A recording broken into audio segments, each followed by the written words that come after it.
Viral कहानियां। काला जादू। अपने बेटे ऋषु के माथे से टपकते हुए पसीने को देखकर सविता की हालत खराब हो गई। ऐसा आज पहली बार नहीं हुआ जब ऋषु नींद से घबरा कर जागा है। हाय मेरा बच्चा, न जाने किसकी नजर लग गई है तुझे। जब से मेरे बच्चे ने 10वीं के एग्जाम में स्कूल टॉप किया है तब से रोज बुरे बुरे सपने आने लगे हैं। हाँ माँ, मैंने आज फिर से एक काले साए को देखा। वो यही मेरी आंखों के सामने खड़ा था। माँ मुझे बचा लो माँ। वो मुझसे कह रहा था कि मुझसे बदला लेगा। माँ कहीं ये प्रशांत। चुप कर, कैसी बात कर रहा है? दोबारा उसका नाम मत लेना। तुझे पता है ना, उस प्रशांत ने आत्महत्या कर ली, तो बार बार उसका नाम मत लिया कर। मम्मी, क्या सच में प्रशांत ने आत्महत्या की थी? चुप कर, बहुत सवाल पूछता है आजकल। और फिर रात के वक्त सविता के पूरे घर में एक अजीब सा काला धुआं छाने लगा। गहरी नींद में सोई सविता की जैसे ही आंख खुली उसका दम घुटने लगा। वो दौड़कर ऋषु के रूम की तरफ गई जहां उसके दरवाजे पर घूमती एक काली परछाई देख वो बुरी तरह से घबरा गई। कौन है वहाँ? कौन है? सामने आओ।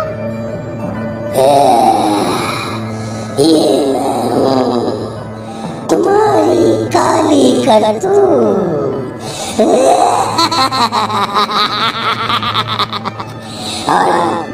हाँ, मैं तुम्हारे बेटे को ले जाने आया हूँ। नहीं, मेरे बच्चे को छोड़ दो प्लीज। मेरे ऋषु को कुछ मत करना। वो परछाई ऋषु के कमरे में घुस जाती है। सविता भी उसके पीछे पीछे दौड़ कर जाती है और देखती है कि अब वो साया साफ नजर आ रहा था। वो सर से पैर तक खून में सना हुआ था और उसके शरीर के सारे अंग कटे फटे। क्या चाहिए तुम्हें? तुम जो बोलोगे मैं करूंगी, लेकिन मेरे ऋषु को छोड़ दो। उस परछाई ने ऋषु को गर्दन से पकड़कर दीवार के सहारे हवा में उछाल दिया। ऋषु जोर जोर से चिल्लाने लगा। माँ बचाओ मुझे, बचा लो माँ, ये मुझे मार डालेगा। माँ मुझे बचा लो माँ। नहीं, ऐसा मत करो, मुझे मार दो लेकिन मेरे बच्चे को छोड़ दो। मैं तुम्हारे आगे हाथ जोड़ती हूँ। वो परछाई ऋषु को जमीन पर गिरा देती है और अचानक वहाँ से गायब हो जाती है। ऋषु, मेरा बच्चा, तू ठीक तो है ना? कुछ बोल बेटा, क्या हुआ है तुझे? मैं ठीक हूँ माँ। क्या हुआ था यहाँ पर? कुछ नहीं बेटा, कुछ नहीं। तू परेशान मत हो। हम कल ही गांव के बाहर जो तांत्रिक महाराज रहते हैं उनके पास चलेंगे। ठीक है माँ, हम जल्द ही उनके पास चलेंगे। मुझे बहुत डर लग रहा है माँ। ये बार बार मुझे डरावने सपने आना, ये सब हमारे साथ क्यों हो रहा है माँ? अगले दिन सविता अपने बेटे ऋषु को लेकर गांव के बाहर तांत्रिक के पास जाती है। जिस जगह पर तांत्रिक रहा करता था वो जगह बहुत डरावनी थी। चारों तरफ कंकाल और खूब भूतियां नजर आ रही थी। गांव से दूर वीरानी में उस जगह पर जोर से आंधी चल रही थी। ऋषु ने डर कर अपनी माँ का हाथ पकड़ लिया। माँ मुझे बहुत डर लग रहा है। ये कैसी जगह है? देख बेटा, हमारे साथ जो कुछ भी हो रहा है उसका इलाज सिर्फ और सिर्फ ये तांत्रिक महाराज ही बता सकते हैं। अब यही है जो हमें प्रॉब्लम से बाहर निकाल सकते हैं। जैसे ही सविता और ऋषु तांत्रिक की झोपड़ी के अंदर पहुंचे, वहां का नजारा देखकर उनकी आंखें फटी की फटी रह गई। तांत्रिक की झोपड़ी के अंदर कई सारे लोग अपनी गर्दन घुमा घुमा कर जोर जोर से चीख रहे थे। कौन हो तुम और यहाँ क्यों आई हो? महाराज, मेरे बेटे को कुछ दिनों से एक डरावनी काली परछाई नजर आती है और कल रात उसने मेरे बेटे पर हमला भी कर दिया।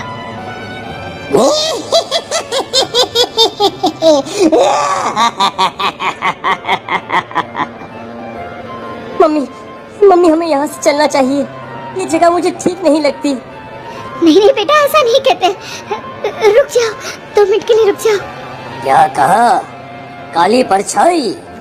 तुम्हारे बेटे पर किसी काली परछाई ने हमला किया?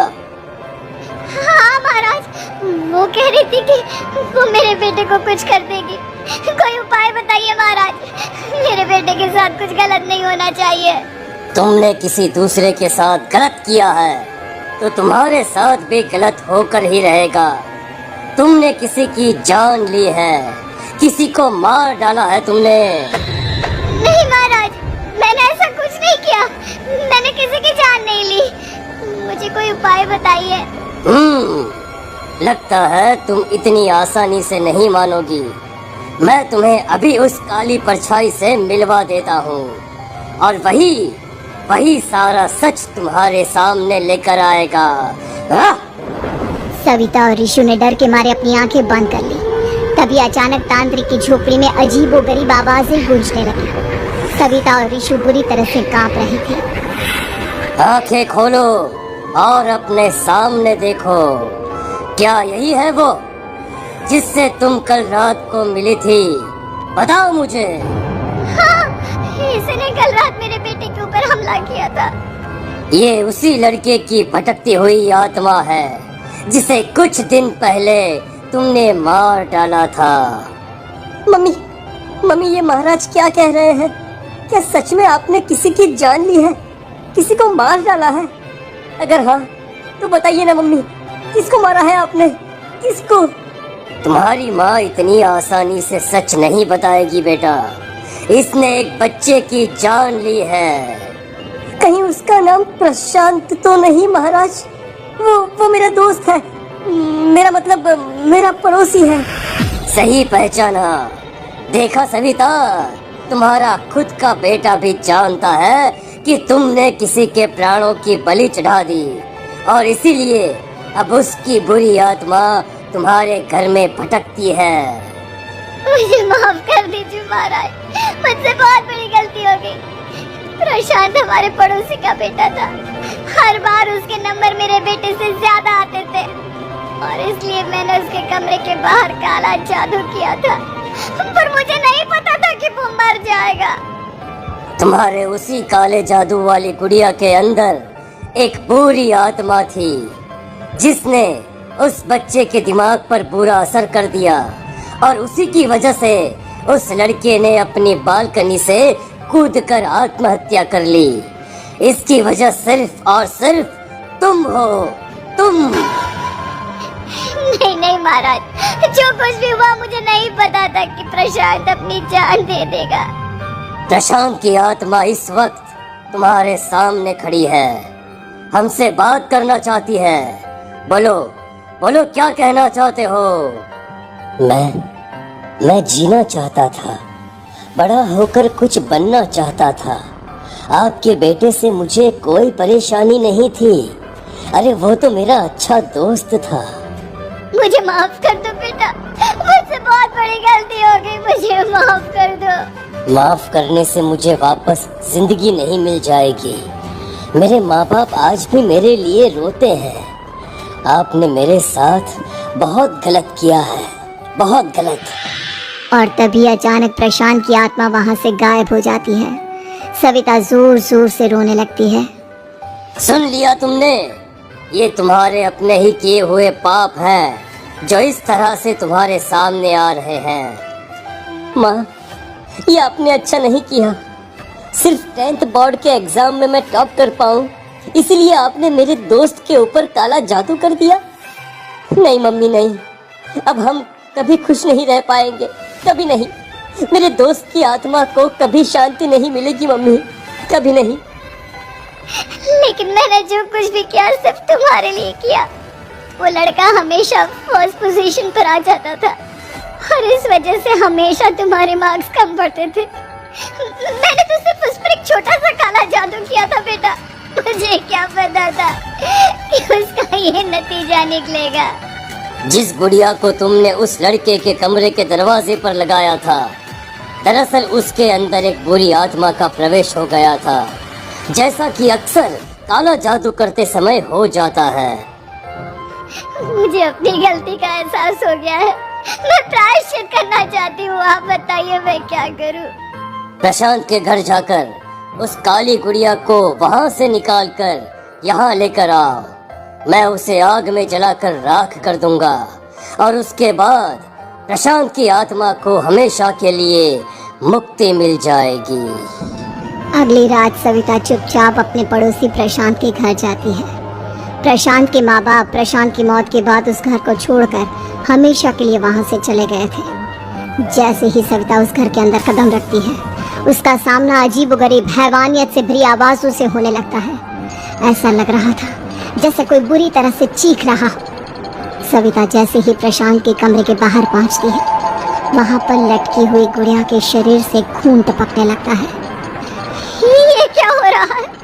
इस गुड़िया के शरीर से खून क्यों टपक रहा है? सविता हिम्मत करते हुए उस गुड़िया को वहां से उतारने की कोशिश करती है, लेकिन तभी अचानक से बहुत भयानक दिखने वाली औरत उसकी आंखों के सामने आकर खड़ी हो जाती है।